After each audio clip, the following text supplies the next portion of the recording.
Hello and welcome to the first ever card review for the custom Hearthstone set, Mysteries of Pandaria. We've got a first look today at cards coming to Death Knight class.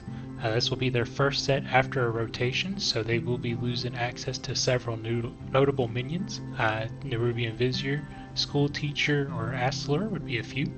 I'm not sure what the plans for the Path of Hearthstone set are going to be after this rotation, but I do suspect that they will be rotating some of the cards into the core set, as long as keeping many of the cards in the core set. As we all know, the Plague Death Knight is probably the strongest option coming out of Death Knight. However, Blood and Frost are decent, and Rainbow is an option as well. But overall, I would say Death Knight is kind of weak in the meta. The most influential thing I consider is just bringing Steam Cleaner and my ETC for it. So that brings us to some of their first cards, with kind of a review of their archetype, or what they've been doing. See what Mysteries of Pandaria has in store for them. Alright, so up first we have Niao Zhao, Guardian of the West. It's a 7-mana 7/8 beast, 1 blood and 1 frost rune. Legendary minion with channel 2. Give your hero immune until your next turn. Channel is an end-of-turn effect that essentially says that if you have a certain amount of mana left open, you gain this effect at the end of your turn. Which is something that feels counterintuitive for most players. We don't like leaving mana open at the end of our turn. But you know what? That's why it's a new thing to try out. Who knows? Alright, so what does that mean for Niao Zhao?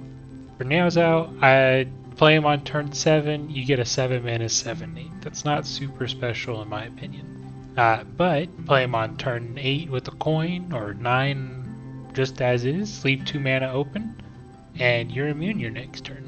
That could be a pretty powerful effect if you time it appropriately. The only downside I see is that the first body is a big minion. So you're not going to be doing a whole lot on your turn if you need to do any sort of setting up. But I mean, it's one of those cards I could see it having some uses, especially if we get more support for Reno style decks or Highlander. Then we'd have some reason to maybe do it in Death Knight.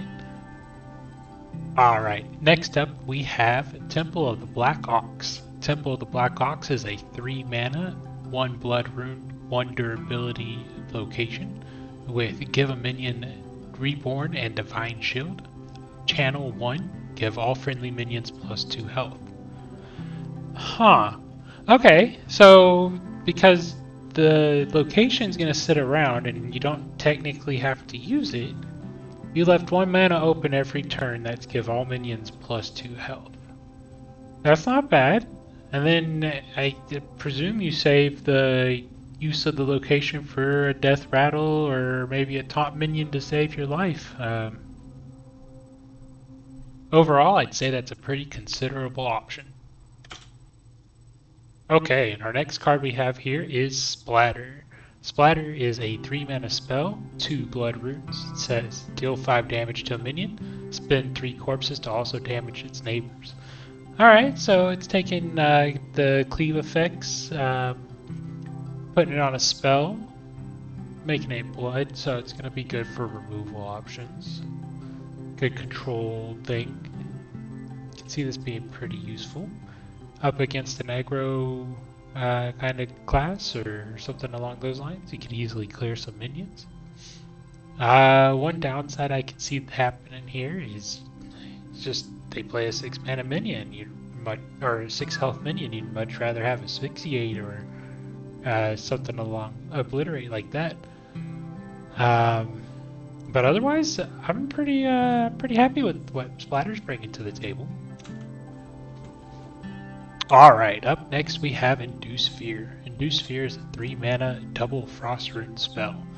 Reads, your hero can't be attacked until your next turn. Opponent spell costs 1 more. That's not a bad effect overall. I mean, 3 mana, you kind of are getting the same effect as Solid Alibi. You're not immune, but it does kind of go into that same vein as Now Zao, so I guess this could be more of the frost side of him if he ended up going like double frost, one blood. Okay, and I guess since this is double frost, it's gonna not overlap with splatter. Alright, and that brings us to the end of the, I guess, Temple of the Black Ox segment for Death Knight. Up next, we have the Shaw of Doubt. And the Shaw of Doubt is a 7 mana 6/6 minion with triple unholy runes and battle cry. Give your Shaw +2/+2 and can't be targeted by spells for the rest of the game. And I realize that Shaw is a new term for you. And essentially any minion that has SHA in its name, hyphenated or just as is, like the Shaw of Doubt, they'll be getting that +2/+2 buff and the can't be targeted by spells buff. So now any other Shaws that you play later on in the game, and there will be more introduced in this set and the neutral, the Shaw of Doubt is going to give them +2/+2 and can't be targeted. And up next we have the Shawling's Greeting spell.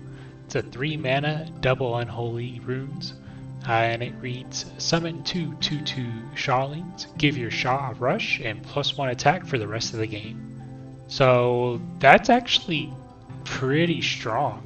I'm assuming that the 2/2 Shawlings that it gets summoned will also get that +1 attack, so they're actually 3/2s baseline. I could see this one maybe getting an adjustment of some sort. I don't imagine. Maybe they'll make the Shawlings 1/2s from this, and then that way when they come out, they're baseline 2/2s with rush. I don't know. I'm trying to nerf something that hasn't even come out yet. Overall, I'm pretty happy with this. The idea of just kind of 3 mana, get 6 attack and rush, that's pretty solid. Let's play it a second time, it's even bigger.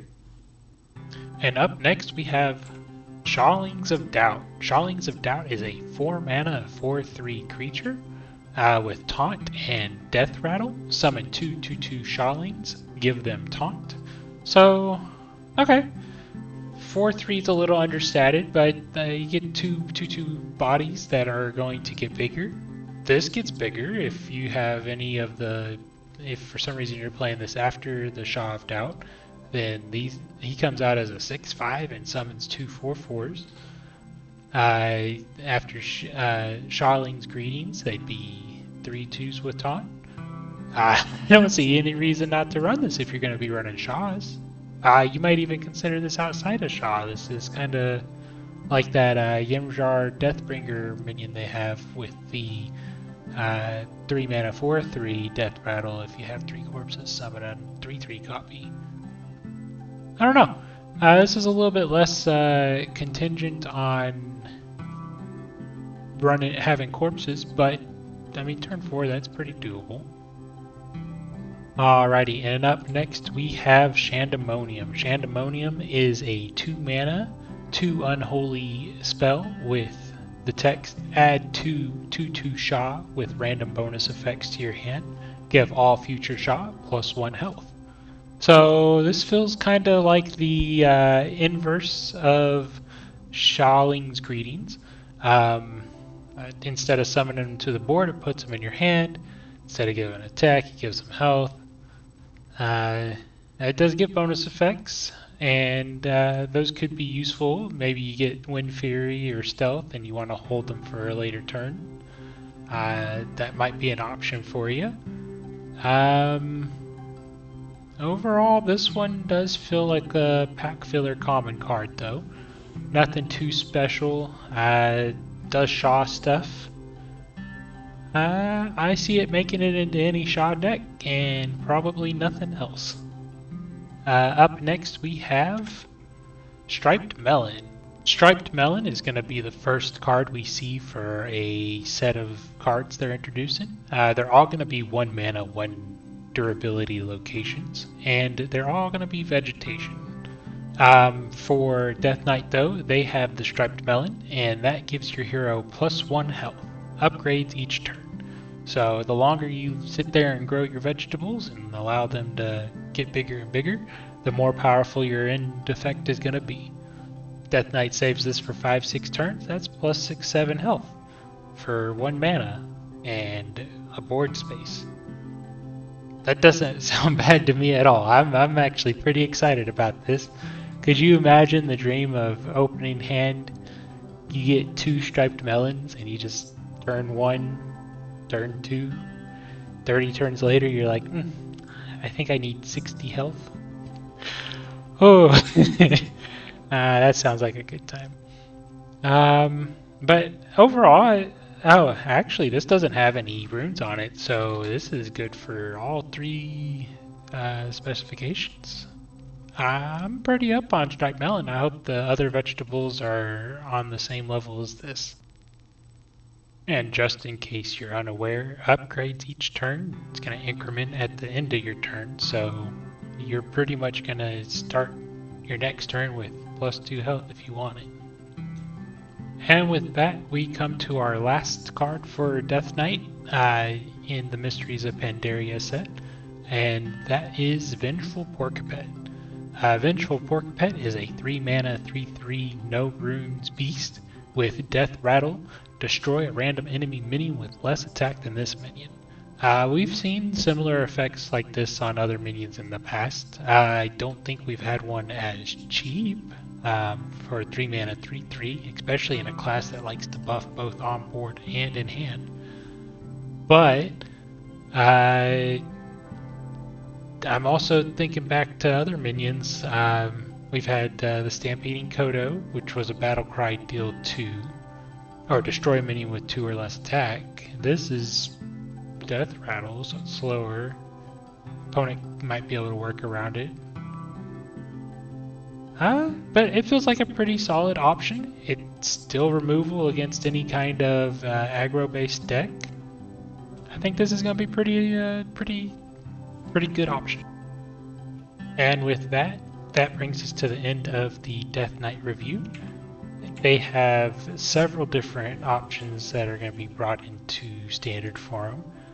2 different packages, it looks like, or at least the starts of packages. Shawls are going to be pretty impactful, I think. And I am curious to see if this is enough support to necessarily bring Death Knight Rainbow up to a playable standard. Not holding out for it, but you never know. But with that being said, guys, I am Ampersand, and I did a thing. I hope to see you in the next video. Have a good day. Gonna have to work on that outro.